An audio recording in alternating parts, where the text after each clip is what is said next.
Commander Vexithara stared at the glowing screen in front of her. The numbers made no sense. For 3 days, her sensors had been picking up something strange moving toward the human home system. The energy readings were impossible. Nothing could move that fast and still exist in normal space. She clicked her claws against the metal desk. The Altarian had been watching human space for 5 years now. Humans were new to space travel, only recently joining the Galactic Council.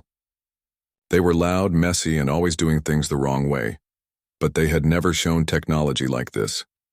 Lieutenant Martinez, she called across the monitoring station.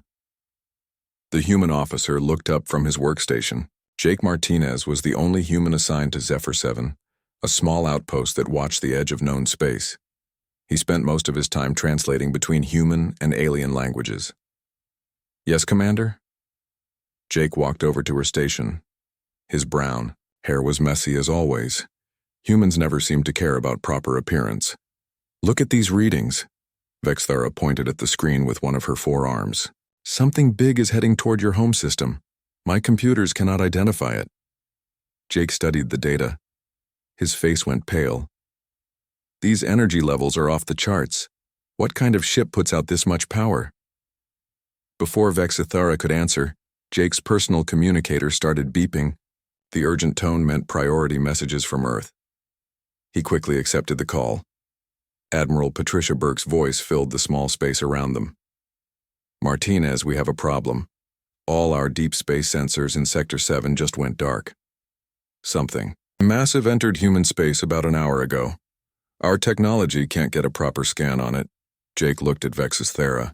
Admiral, I'm looking at readings from the Galactic Council station. Whatever this thing is, it's been moving toward Earth for 3 days. The energy signature is unlike anything we've seen. 3 days? Burke's voice carried worry. That means it was already in our space before our sensors detected it. How is that possible? Vexthara took the communicator from Jake. Admiral Burke, this is Commander Vexthara.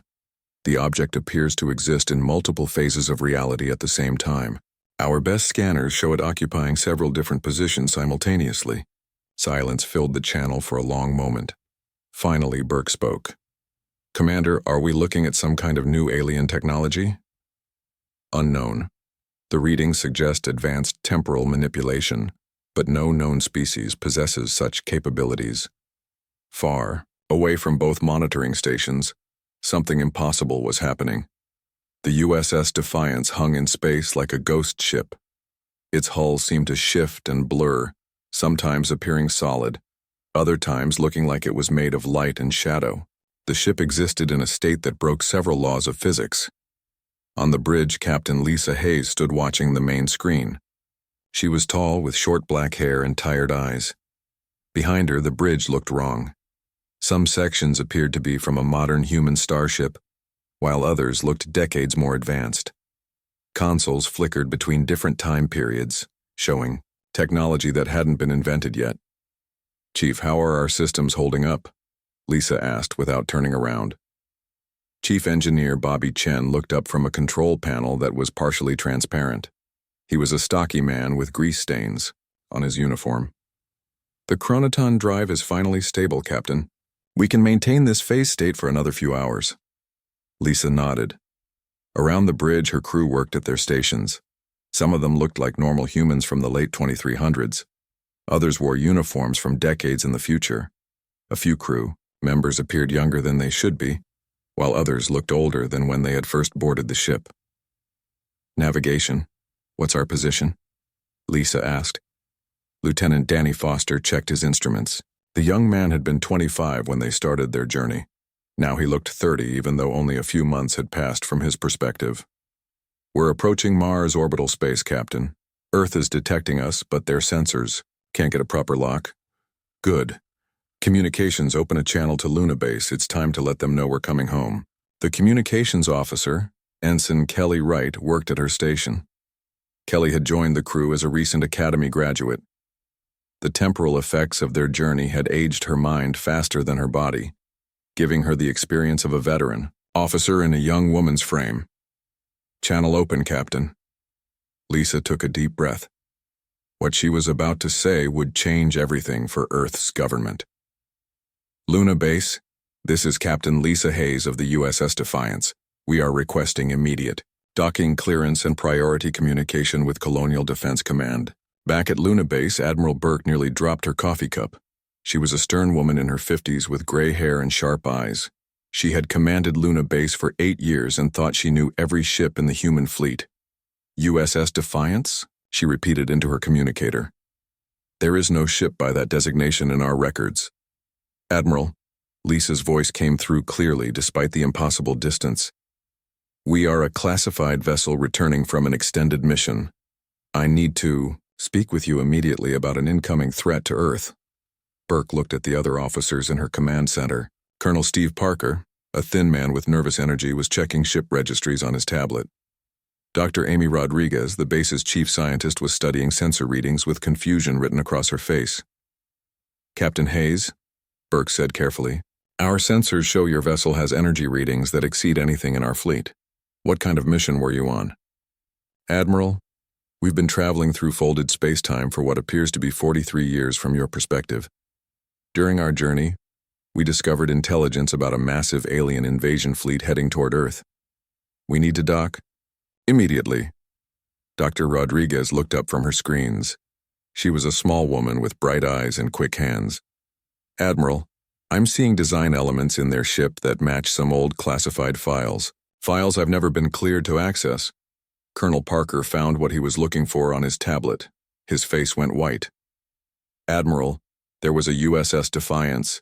It was listed as destroyed in a training accident in 2341. All hands were reported lost. Burke felt cold. 43 years ago? Yes, ma'am. The project was so classified that most records were sealed. According to this, 847 crew members died when the ship was lost during its first mission. On the main screen, the impossible ship grew larger as it approached Luna Base. Its hull seemed to shift between different configurations, sometimes appearing sleek and modern, other times showing battle damage that would heal itself moments later. Captain Hayes, Burke said slowly, if you are who you claim to be, then you and your crew have been listed as dead for over 4 decades. We're very much alive, Admiral, but we need to dock now. The invasion fleet we discovered will arrive in Earth space within 72 hours. Earth's current defenses won't be enough to stop them. Burke looked at her officers. Parker was still checking records while Rodriguez continued studying the approaching vessel.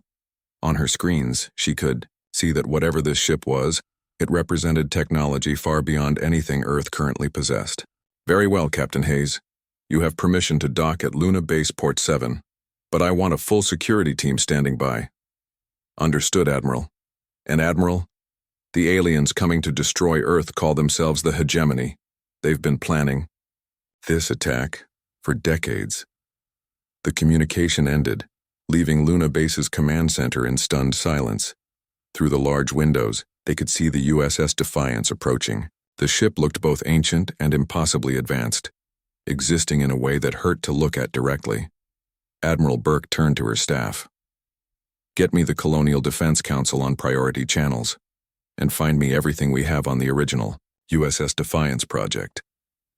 As the mysterious warship prepared to dock, no one on Luna Base realized that their understanding of human technology, space travel, and even time itself was about to change forever. The ship that shouldn't exist had come home, and with it came knowledge that would either save humanity or destroy it. Admiral Burke called an emergency meeting in Luna Base's main conference room. The large oval table was filled with Earth's top military and scientific leaders. Colonel Steve Parker sat nervously checking his tablet every few minutes. Dr. Amy Rodriguez spread classified files across the table, papers that most people in the room had never seen before. The USS Defiance docked 20 minutes ago, Burke announced to the group. What we're about to hear will change everything we know about human space technology. Dr. Rodriguez looked up from her files. Her hands were shaking slightly. Admiral, I've been going through the classified records. The USS Defiance was built using technology we found in a crashed alien ship in 2341. The project was so secret that even the families of the crew were never told the truth.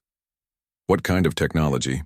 asked General Marcus Webb, the head of Earth Defense Command. He was an older man with white hair and suspicious eyes. Time manipulation, Rodriguez said quietly. The alien ship we found had engines that could fold space and time. Our scientists tried to copy the design, but they never fully understood how it worked. Colonel Parker cleared his throat. According to the records, the USS Defiance disappeared during its first test flight. The official report said the ship exploded, killing all 847 crew members, but there was never any wreckage found. Before anyone could respond, the conference room doors opened. Captain Lisa Hayes walked in, followed by two of her officers. The three looked normal at first glance, but something was wrong. Their uniforms showed signs of advanced technology that Earth didn't have. Small devices on their belts hummed with energy that made the air around them shimmer. Admiral Burke, Lisa said, extending her hand. Thank you for agreeing to meet with us. Burke shook her hand and noticed it felt strange, like Lisa existed slightly out of phase with normal reality. Captain Hayes, these are Earth's senior military and scientific staff. Please sit down and tell us what happened to your ship. Lisa took a seat at the head of the table. Her two officers, Lieutenant Danny Foster and Chief Engineer Bobby Chen, sat on either side of her. Danny looked the same age as when he had left Earth, but his eyes held decades of experience. Bobby appeared older, with gray streaks in his black hair that hadn't been there before. 43 years ago, we were ordered to test the experimental chronoton drive, Lisa began. The drive was built using technology from the alien ship you found. What we didn't know was that the ship wasn't just crashed, it was hidden. Dr. Rodriguez leaned forward. Hidden by whom? By its crew, Bobby answered. The aliens who built that ship were refugees running from something called the hegemony. They crashed their ship on purpose to hide it from their enemies. General Webb frowned. What is the hegemony? Lisa's expression grew dark. The hegemony is an ancient alien civilization that has been destroying younger species for thousands of years. They believe that any species that advances too quickly becomes a threat to galactic order. And they're coming here, Danny added quietly. The room fell silent. Colonel Parker was the first to speak. How do you know this? Because we've seen it, Lisa said. When our chronoton drive activated during the test flight, we didn't just travel through space. We traveled through time itself. We've been moving through different possible futures for the past 43 years. Dr. Rodriguez's eyes widened. You've been time traveling? Not exactly, Bobby explained. We've been existing in a state of temporal flux. We could see different possible timelines, different possible futures. In most of them, Earth is destroyed by the hegemony within the next few days. Most of them? Burke asked. Yes, Lisa nodded. Out of hundreds of possible futures, we found only one where humanity survives. That's why we're here. We came back to the one timeline where Earth still has a chance. General Webb slammed his hand on the table. This is impossible. You're asking us to believe that you've been traveling through time for 40 years? Look at us, Danny said calmly. Really look at us. The people around the table stared at the three officers. Slowly, they began to notice things that weren't quite right. Danny's uniform had patches that showed battles that had never happened. Bobby's tools were made from materials that didn't exist on Earth. Lisa's rank insignia included symbols that no human military used. We've been fighting the hegemony across multiple timelines, Lisa continued. We've learned their tactics, their technology, their weaknesses. That's why we know Earth can win, but only if we act now. Dr. Rodriguez pulled up a holographic display from her tablet. Our deep space sensors have been tracking unusual activity at the edge of the solar system. Large ships moving in formation, but they don't match any known alien signatures. That's them, Bobby said grimly. The hegemony fleet. 2,000 ships, each one capable of destroying a planet. 2,000? Colonel Parker's voice cracked. Earth's entire defense fleet has maybe 50 ships. 50 ships won't be enough, Lisa agreed. But the USS Defiance isn't just one ship anymore.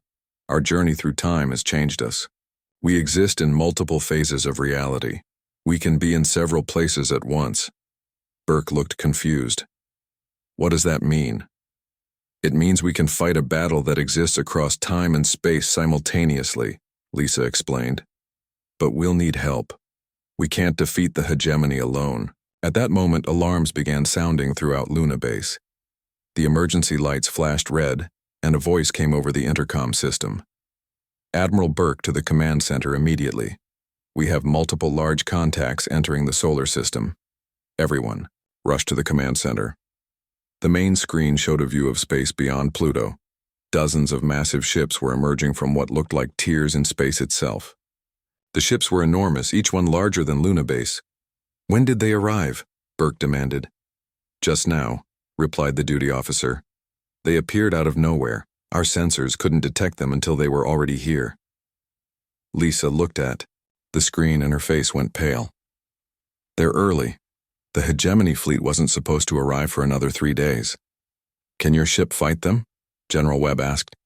Not alone, Lisa admitted. We need the Galactic Council's help. The Council won't get involved in human affairs, Burke said. They have strict rules about interfering with member species conflicts. They will if they understand what's at stake, Lisa replied. The hegemony doesn't just want to destroy humanity. They want to reset galactic civilization. Every advanced species will be their target eventually. On the screen, more hegemony ships continued to appear. Their hulls were dark and seemed to absorb light. Weapons that looked like they could crack planets were visible along their sides. Dr. Rodriguez was scanning the enemy ships with Luna Base's most powerful sensors. Admiral, these ships are using technology that's beyond our understanding. Their hulls exist partially outside normal space. Our weapons might not even be able to hit them. That's why we need to contact the Galactic Council immediately, Lisa said. Lieutenant Martinez at Monitoring Station Zephyr 7 can help us. Burke opened a communication channel to the monitoring station. Jake Martinez's face appeared on the screen, with Commander Vexithera standing behind him. Admiral, we're seeing massive energy readings from your system, Jake reported. Whatever's happening there, it's unlike anything in our databases. Jake, put Commander Vexithera on the line, Lisa called out. The alien commander stepped forward. Her forearms moved nervously as she spoke. Captain Hayes, our sensors indicate you are the source of the temporal anomalies we detected. How is this possible?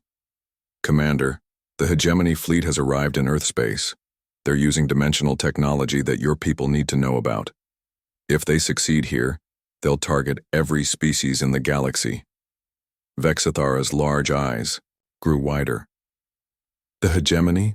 That is impossible. They are legend stories told to frighten young ones. They're real, Lisa said firmly. And they're here. Will the Galactic Council help us fight them? The alien commander was quiet for a long moment. Finally, she spoke. I will contact the Council immediately. If what you say is true, this threatens all of galactic civilization. The communication ended, leaving Luna Base's command center in tense silence. On the main screen, the hegemony fleet continued to grow.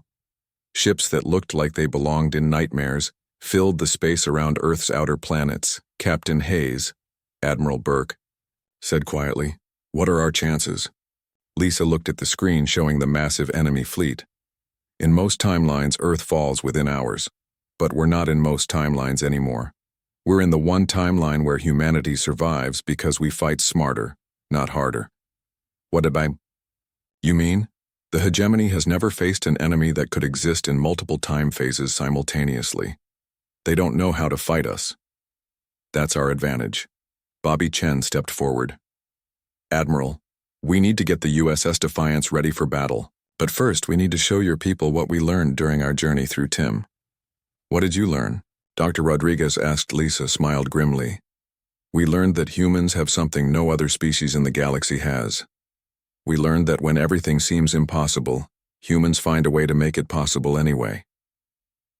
The enemy fleet continued to grow, larger on the screen, but for the first time since the crisis began, the people in Luna Base's command center felt a spark of hope.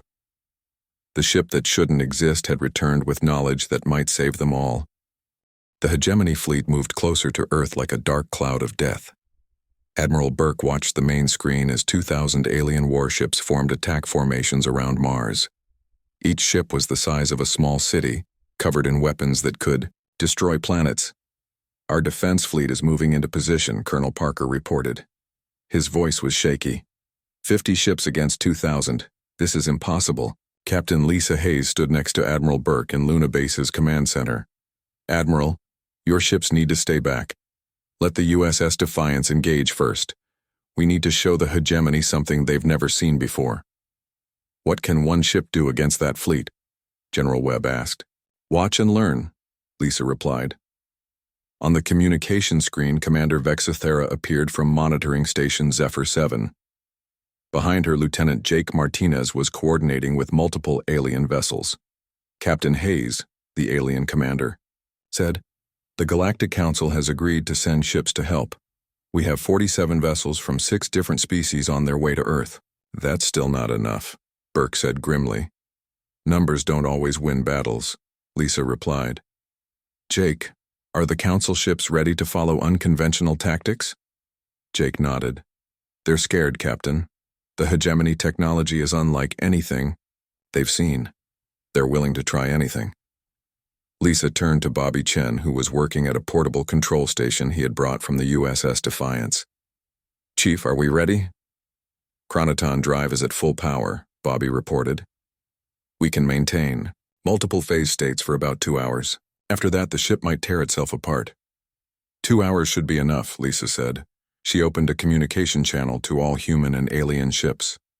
"All vessels, this is Captain Hayes of the USS Defiance. What you're about to see will seem impossible. Don't try to understand it, just follow our lead." The USS Defiance undocked from Luna Base and moved toward the approaching enemy fleet. As it traveled through space, something strange began to happen. The ship started to flicker and blur. Suddenly, there were 3 USS Defiance ships flying in formation. Then 5. Then 10. "What's happening?" Dr. Rodriguez gasped. "We're existing in multiple time phases simultaneously," Lisa explained calmly. "Each version of our ship is real, but from different moments in time." The hegemony fleet detected the approaching human vessels and opened fire. Massive energy beams shot out from their weapons, beams that could cut through normal starship hulls like paper. But when the beams hit the USS Defiance ships, something impossible happened. The energy passed right through them. "We're phasing between dimensions," Bobby explained over the communication system. "Their weapons exist in normal space, but we don't. Not completely." The multiple versions of the USS Defiance began attacking the hegemony fleet from different angles. Some ships attacked from above, others from below. Some appeared inside the enemy formation, fired their weapons, then disappeared before the hegemony could return fire. Commander Vexathara watched in amazement.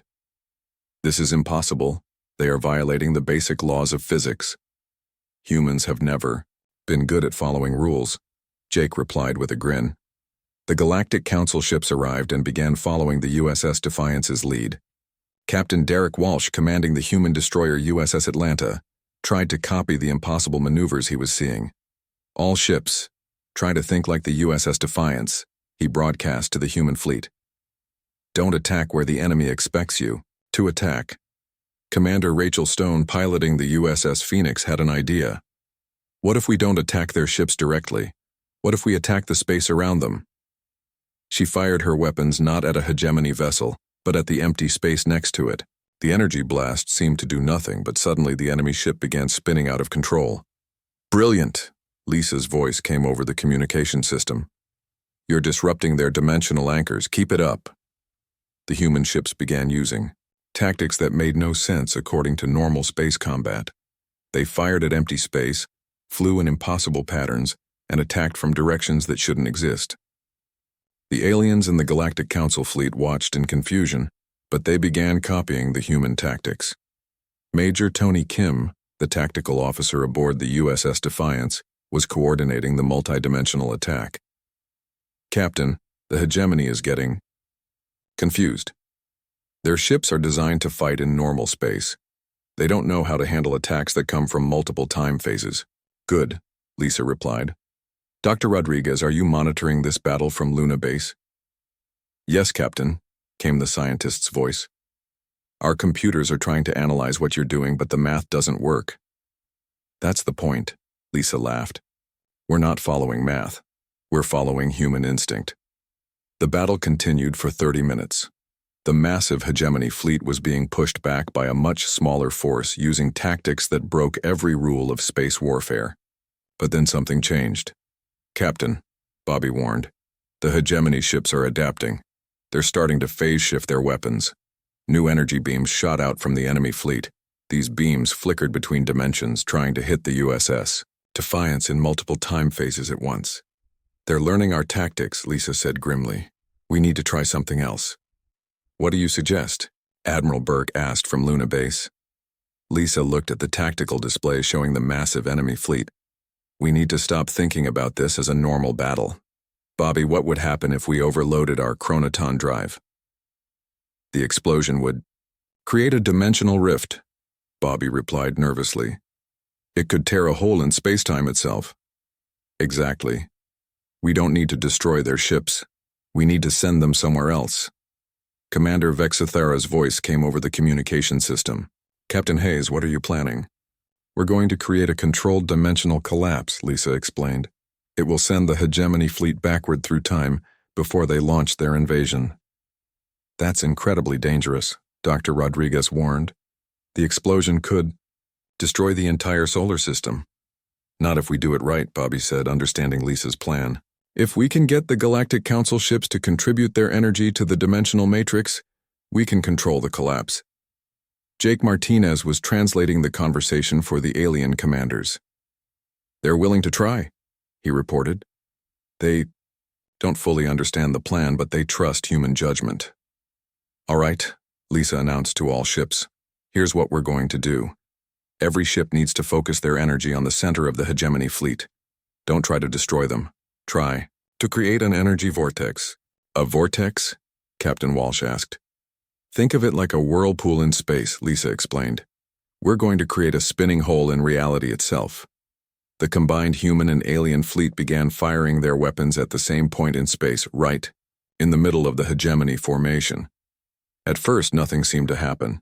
Then the space around the enemy ships began to shimmer and bend. It's working, Bobby shouted. The dimensional matrix is forming.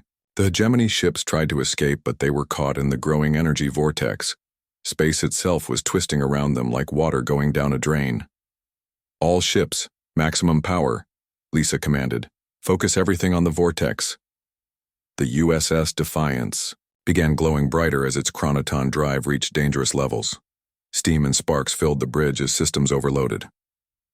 Captain, Danny Foster warned, our ship can't take much more of this.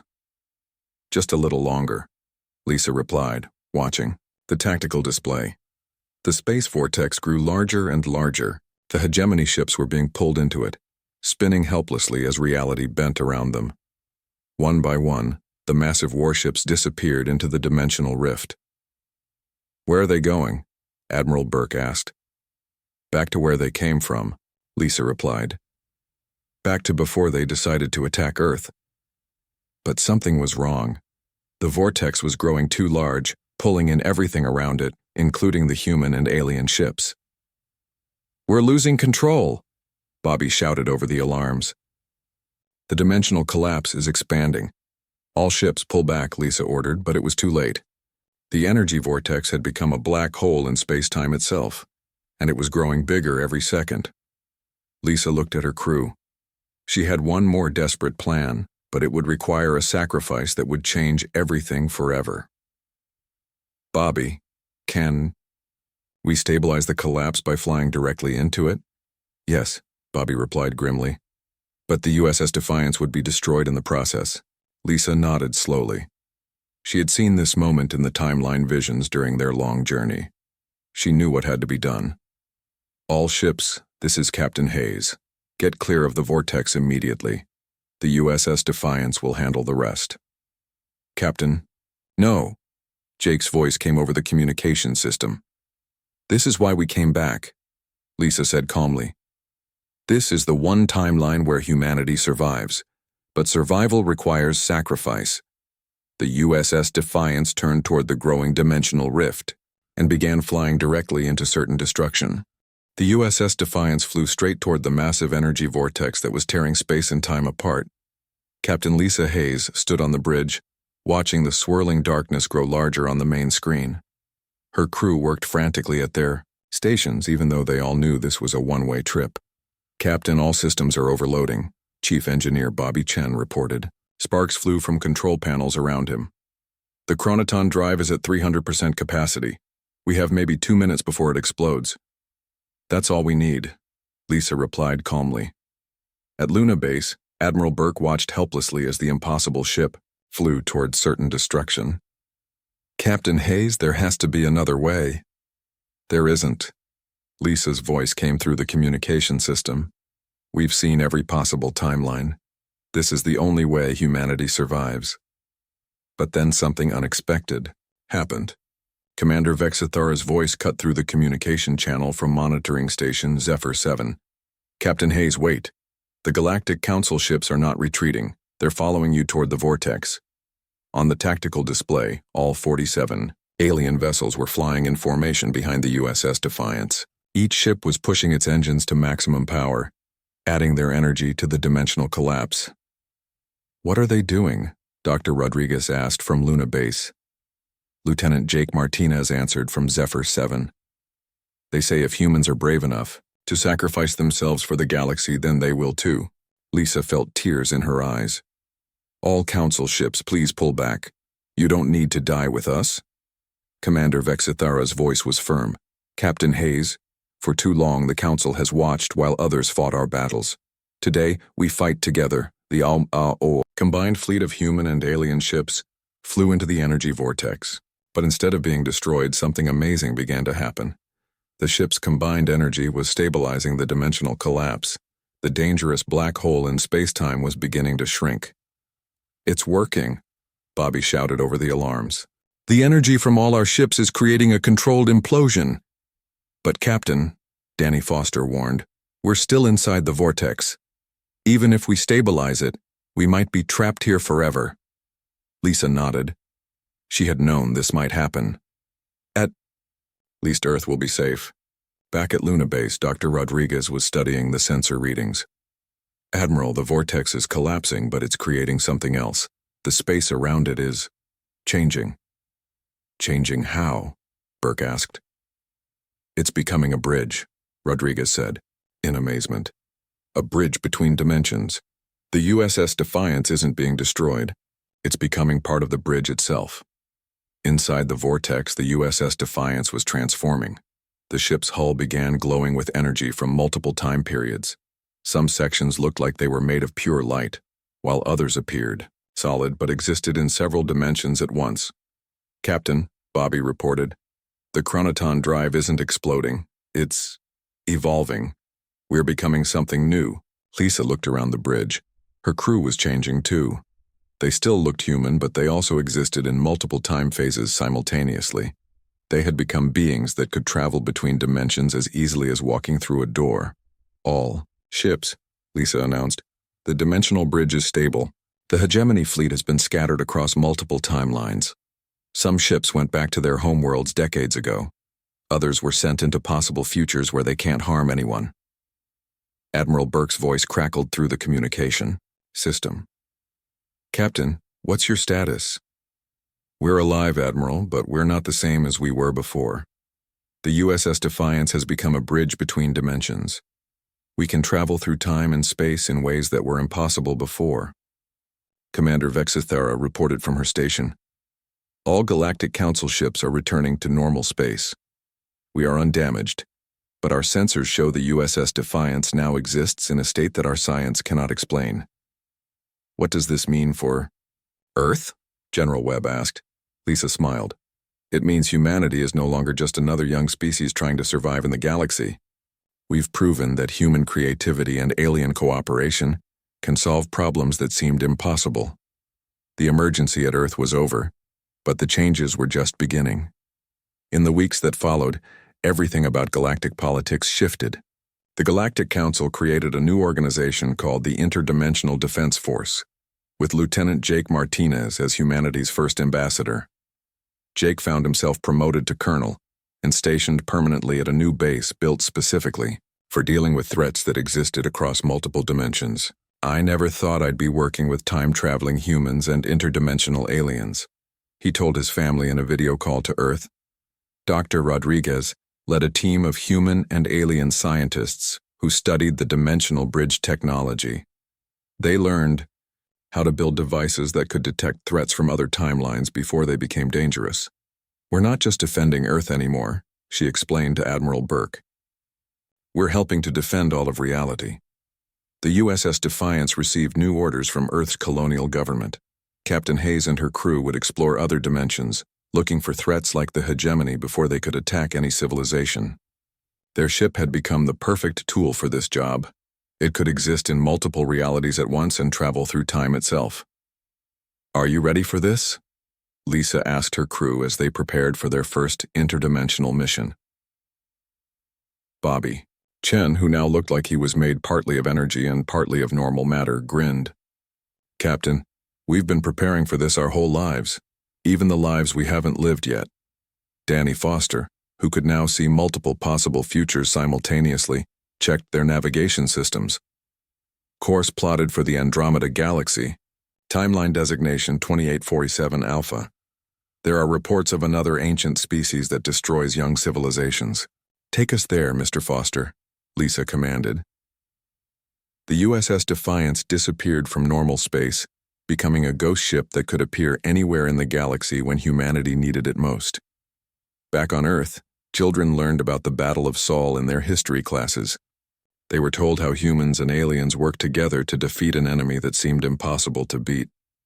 But more importantly, they learned that sometimes the best solutions come from thinking in ways that no one has tried before.